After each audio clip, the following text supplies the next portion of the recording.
Em nome do Pai, do Filho e do Espírito Santo. Amém. Bom dia. Do Evangelho segundo São Lucas. Naquele tempo, Zacarias, o pai de João, repleto do Espírito Santo, profetizou, dizendo: Bendito seja o Senhor Deus de Israel, porque a seu povo visitou e libertou. Fez aparecer para nós uma força de salvação na casa de seu servo Davi, como tinha prometido desde outrora pela boca de seus santos profetas, para nos salvar dos nossos inimigos e da mão de todos os que nos odeiam.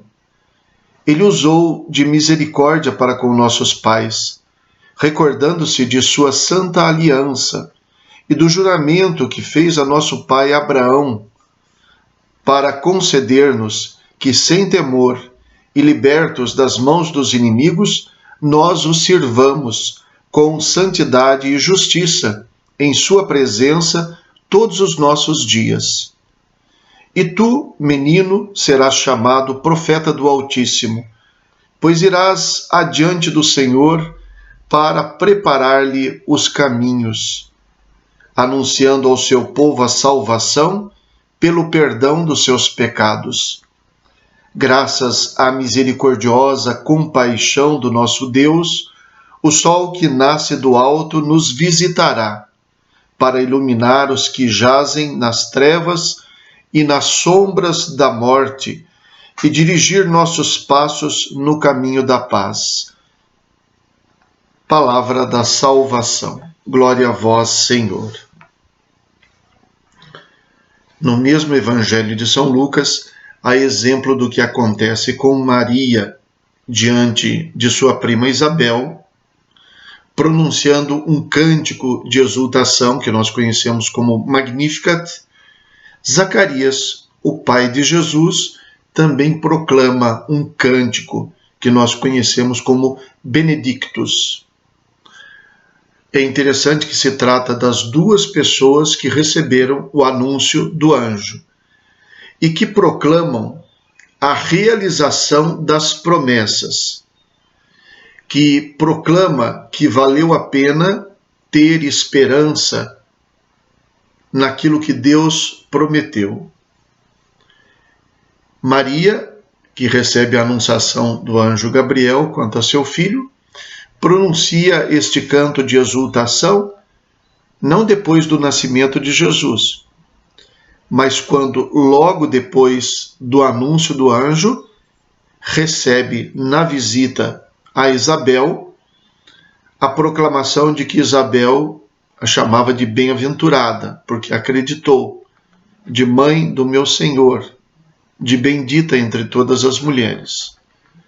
Zacarias só pronunciará esse cântico de exultação quando sua língua se desatar, depois do nascimento do menino, depois que ele numa tabuinha escreveu João é o seu nome.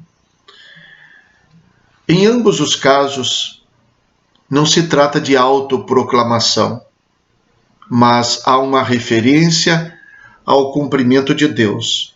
Maria diz: a minha alma engrandece o Senhor. E ela fala das maravilhas realizadas na sua vida, mas bendiz a Deus por isso. Zacarias diz: bendito seja o Senhor Deus de Israel, porque a seu povo visitou e libertou. Ele proclama os louvores de Deus por ter realizado sua promessa. Um detalhe muito importante neste cântico é que ele é um cântico cristológico. Ele não está apenas exaltando o acontecimento do nascimento do seu filho, João Batista, que na verdade trata-se de uma realização da promessa de Deus, e é o nascimento do menino que o leva a proclamar esse cântico, mas ele está exaltando aquele que vem para salvar. O Senhor visitou o seu povo, e ele visita com a luz que vem do alto.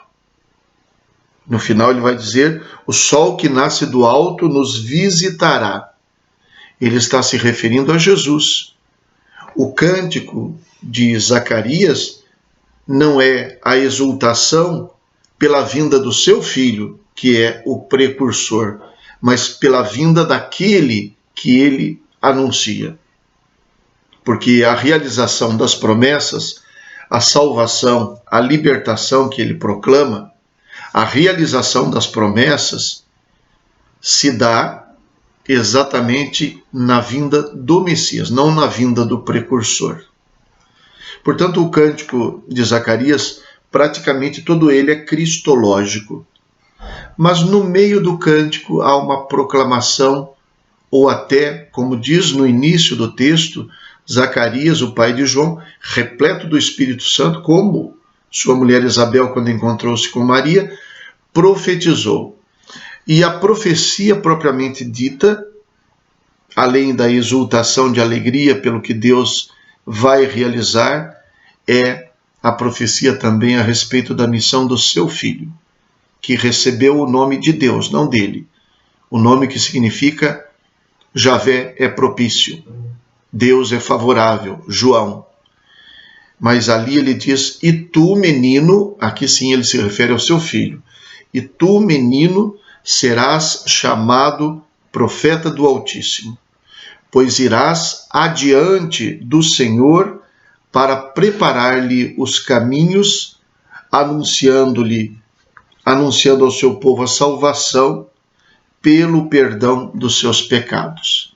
Neste trecho, ele se volta para a realidade do nascimento do seu filho. Mas a realização da promessa de Deus que Zacarias celebra não é o cumprimento de uma promessa feita a ele, mas de uma promessa feita aos nossos pais em favor de Abraão e de sua descendência para sempre. Não é a realização de um acontecimento que melhora a sua vida pessoal, mas é a salvação do seu povo. Não é a realização de um sonho e de uma vontade própria, mas a realização de uma promessa divina. Zacarias se apresenta como um verdadeiro participante da realização das promessas divinas. Não como um mero espectador, mas como alguém que experimenta. Zacarias se apresenta como um intérprete dos acontecimentos humanos que estão repletos da ação divina. Zacarias proclama e profetiza que valeu a pena esperar e que vale a pena continuar esperando. Que Deus é fiel às suas promessas, que as palavras de Deus não são palavras vazias. Para nós, é um desejo profundo do nosso coração que sejamos capazes de viver contemplando a ação de Deus na nossa vida. Que possamos experimentar cada dia que as palavras de Deus, que aquilo em que nós acreditamos não são palavras vazias, mas que Deus nos visita todos os dias. Bendito seja o Senhor Deus de Israel, porque a seu povo visitou e libertou. Graças à misericordiosa compaixão do nosso Deus, o sol que nasce do alto nos visitará para iluminar os que jazem nas trevas e na sombra da morte e dirigir os nossos passos no caminho da paz. Rezemos. Apressai-vos e não tardeis, Senhor Jesus, para que a vossa chegada renove as forças dos que confiam em vosso amor. Vós que sois Deus com o Pai, na unidade do Espírito Santo. Amém. O Senhor esteja convosco. Ele está no meio de nós. Abençoe-vos Deus Todo-Poderoso, Pai, Filho e Espírito Santo. Amém. Bom dia. Fiquem com Deus.